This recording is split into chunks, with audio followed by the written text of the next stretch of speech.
Alhamdulillah wassalatu wassalamu ala Rasulillah wa alihi wa sahbihi wa man walah amma ba'd. Para penonton yang dirahmati Allah Subhanahu wa taala, alhamdulillah bertemu lagi kita dalam sesi jawapan ke atas kritikan-kritikan yang telah diajukan oleh saudara kita Pak Cik Hafiz hadahullahu subhanahu wa taala.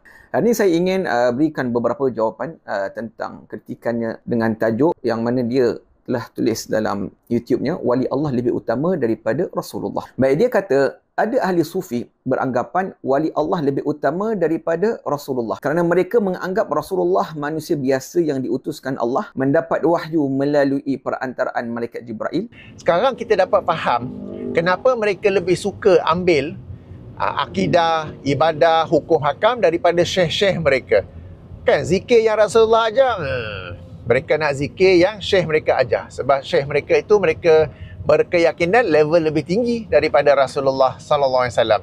Mereka ambil akidah daripada syekh mereka sebab syekh mereka tu wali Allah, dapat wahyu direct daripada Allah dan sekian-sekian apa semua tu. Tapi wali Allah direct dari Allah Subhanahu wa taala. Baik.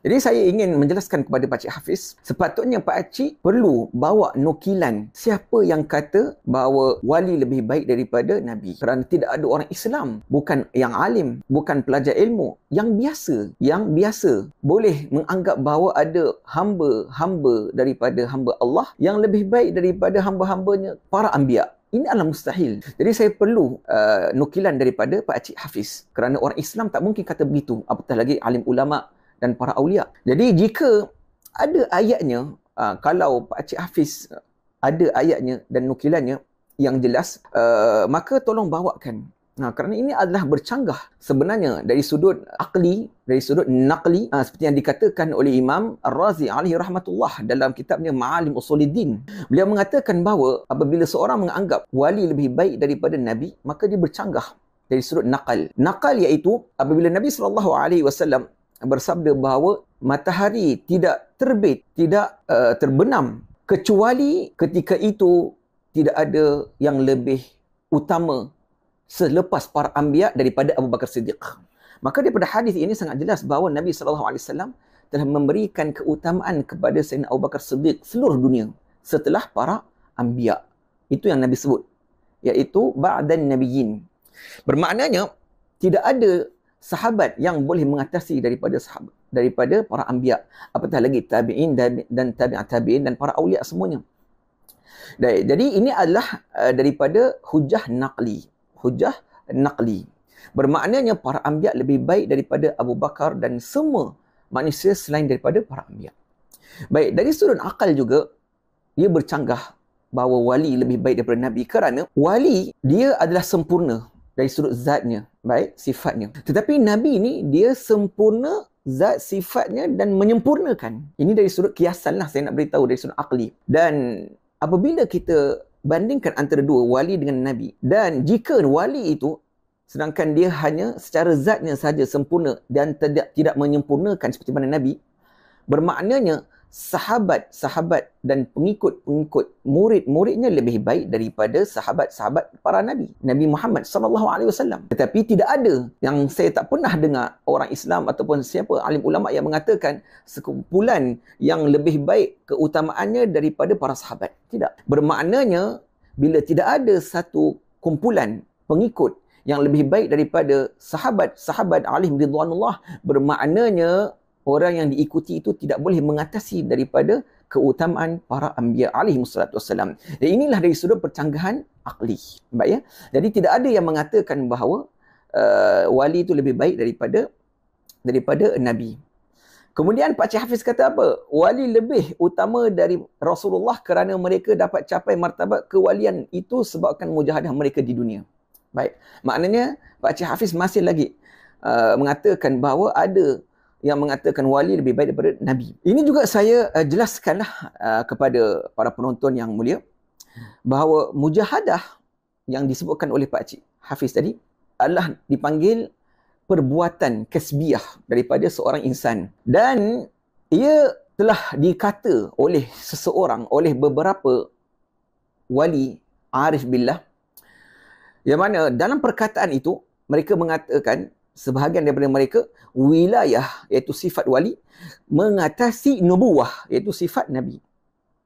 Jadi mereka tak mengatakan wali itu lebih baik daripada nabi, tak. Tapi sifat wilayah mengatasi sifat nubuwah. Jadi tunggu sekejap, saya nak jelaskan. Maknanya ialah wilayah yang mengatasi sifat nubuwah, iaitu wilayah yang disertakan dengan sifat nubuwah. Itu yang dimaksudkan oleh beberapa kod perkataan ayat Aulia Arif Billah. Dan bila kita bandingkan antara nubuwah dan wilayah dan nubuwah, maka mana yang lebih mengatasi? Ialah nubuwah dan wilayah. Itu yang dimaksudkan oleh beberapa awliya. Jadi tak mungkin wilayah itu sahaja mengatasi nubuwah. Bermaknanya wilayah yang disertakan nubuwah lebih tinggi berbanding nubuwah itu sendiri. Kerana setiap nabi tidak akan jadi nabi kecuali dia itu adalah wali Allah. Itulah penjelasannya. Tuan-tuan puan-puan, bila dapat penjelasan ini, barulah kita faham apa maksud wilayah lebih baik daripada nubuwah, iaitu yang disertakan dengan nubuwah. Dan juga ia adalah daripada amalan kasbiyah. Amalan kasbiyah, iaitu wilayah itu. Kenapa seorang tu dijadikan atau ditetapkan sebagai wali? Sebab mujahadah, sebab amalan baik dan sebagainya, seperti yang Pak Cik Hafiz kata tadi. Dan kasbiyah ni pula, kalau kita nak bandingkan dengan Wahhabiyah. Wahhabiyah ni maksudnya kurniaan, tanpa usaha kita diberikan. Jadi nubuwah dan wilayah ni adalah kasbiyah. Sedangkan nubuwah adalah kurniaan. Dan kalau ikut kiasan antara usaha dengan hadiah, mana yang lebih baik? Usaha.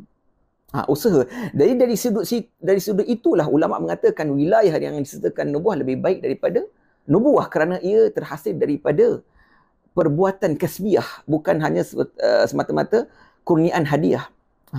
Dan saya bagi contohlah. Contoh kalau dua orang jutawan. Seorang tu dia mewarisi daripada ayahnya dan seorang lagi dia usaha. Maka sudah tentu tuan-tuan puan-puan akan mengatakan yang usaha lebih baik. Sebab dia menghargai, dia akan rasa bagaimana kekayaan itu. Kekayaan itu. Jadi itu saya hanya memberikan misal, tamsilan untuk tuan-tuan puan-puan memahami apa yang dimaksudkan wilayah lebih baik daripada nubuwah. Baik, kemudian apabila kita dapat memahami daripada penjelasan yang saya sebutkan ini, sebenarnya ini adalah daripada Abu Sa'id Al-Khadimi Al-Hanafi, yang mana beliau telah karang kitabnya Biriqah Mahmudiyah fi Syarh Tariqat Muhammadiyah. Dan beliau telah nukilkan daripada Al-Jami alaihi rahmatullah.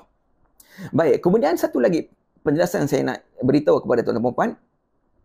Imam Muhaddis An-Nasr Al-Bazi, tahun 367 Hijrah beliau telah wafat. Dan beliau ni disifatkan sebagai Imamul Muhaddis Al-Qudwatul Wa'idh Syekhus Sufiyah.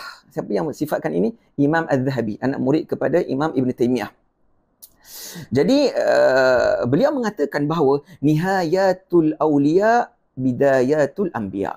Maknanya akhirnya kewalian itu, maka bermulalah nubuwah ataupun kenabian. Jadi itu yang dimaksudkan bahawa sifat wilayah lebih baik daripada nubuwah. Bukan maksudnya seorang itu wali lebih baik daripada nabi. Mudah-mudahan Allah berikan kefahaman. Wa akhiru da'wana alhamdulillahirabbil alamin.